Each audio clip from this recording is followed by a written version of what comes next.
If you feel like when you're learning your second language that you're just grinding, you're sitting there for hours, but all you notice is you get stressed and you're not actually learning. It's like every day you just go through your SRS deck only to experience dread, frustration, that nothing is really sticking for you, and that leads you to just burning out and putting it down altogether. The problem is that we tend to believe or hold this assumption that volume matters. The more we engage, the more we study, the more we should learn, like a math equation.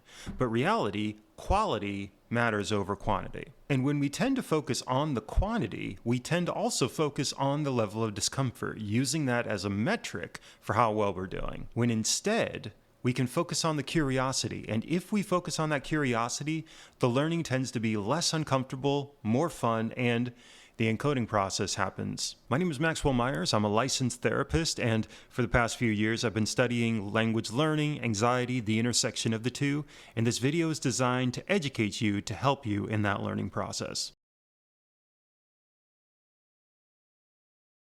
So if we can talk about the language learning industry, which, not to say that it's inherently bad, but it tends to have this idea that just do it, just engage with it, make those mistakes. And so we feel that that's all that we need to do. It develops this simple assumption that we assume repetition is learning. But when we focus on that, we tend to not focus on the curiosity and the imagination that helps with the encoding process, something that children just naturally tap into. Constant focus on repetition and mass volume intake leads to boredom, leads to stress if it's not managed appropriately. So we can look at a framework that actually helps address this issue. And this is deliberate practice, which is the system that athletes have used and it's now being used in other professions. Businessmen, actors, musicians use this to get to that elite level of whatever skill they're studying. It generally is identifying a weakness, designing exercises to target that weakness, making sure that that exercise is repeatable, and then you get feedback after each attempt so that you apply that feedback to your next attempts so that you continue refining it.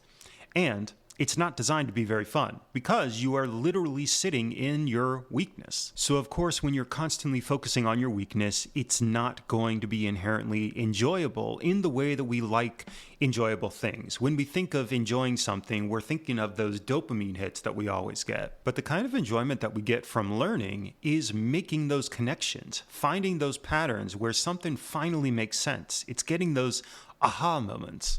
And that's the key difference with deliberate practice versus just doing something for the sake of doing it and mass input. If we're just doing mass input, the focus is on the discomfort, which repels us or we want to escape it to go to something that's more fun or doing something that feels easier in the target language we're learning. Whereas instead, if we sit in our weaknesses and focus in on the thing that we need to improve upon while developing and activating that curiosity, the encoding actually improves and we actually start learning a bit better. Now, when we talk about weaknesses, weakness can be a pretty strong word, but I use it here because that's the term used when we talk about the deliberate practice model. Everyone's weaknesses are different and unique, so it's important for us to evaluate what it is that we really need to look at, even if the weakness is in our study process, our ability to sit up and remove distractions, play some sound music or light a candle that helps us lock in and study. And at the end of the day,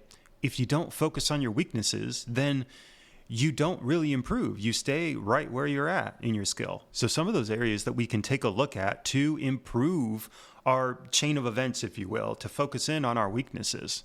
First, you could take a look at just your study routine in general. Look at where you study, at the time of day that you set to study, how much time you dedicate to studying, and seeing if you need to adjust that or even remove the distractions from your environment. The second thing is directing your attention, specifically fully engaging in the study session by focusing on the thing you're reading, the thing you're listening to, or on generating your ideas, putting words to those ideas, and then delivering those ideas. And this has to do with generally turning off what we call the default mode network part of our brain.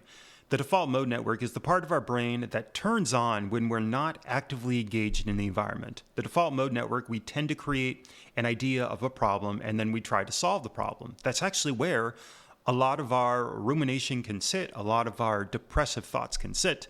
And so to turn it off is by actively engaging in our environment in what I consider like this micro give and take transaction.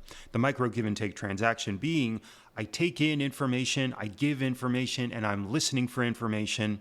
When your focus is on that, it's off the thoughts inside your head, which makes it easier to simply focus on the study process and not on ruminating on how uncomfortable it is. With all that said, it's very important that we're there to manage whether burnout is present, because burnout is very real and it can motivate us to put down the language and not pick it up again.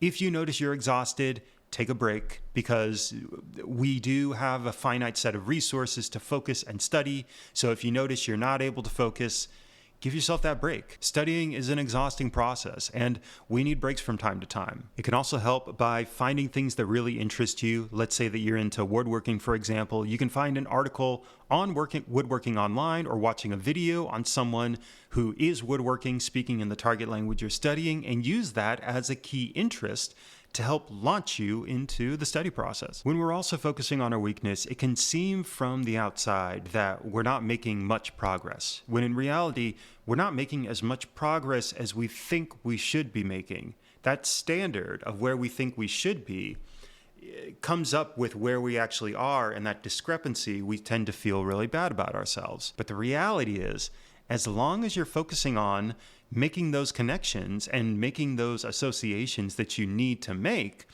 it doesn't matter if you hit that standard you think you should be having. You need to make those associations. So any progress is good progress. Give yourself the benefit of the doubt. If you are learning, then you're making progress and the encoding is happening and you're getting closer to the level of fluency that you want. Hopefully this video has been helpful, informative, and motivating for you. If you have any questions, let me know in the comments below. And if you like it, hit that like button. It helps with the algorithm and it lets me know that this stuff really resonates with you.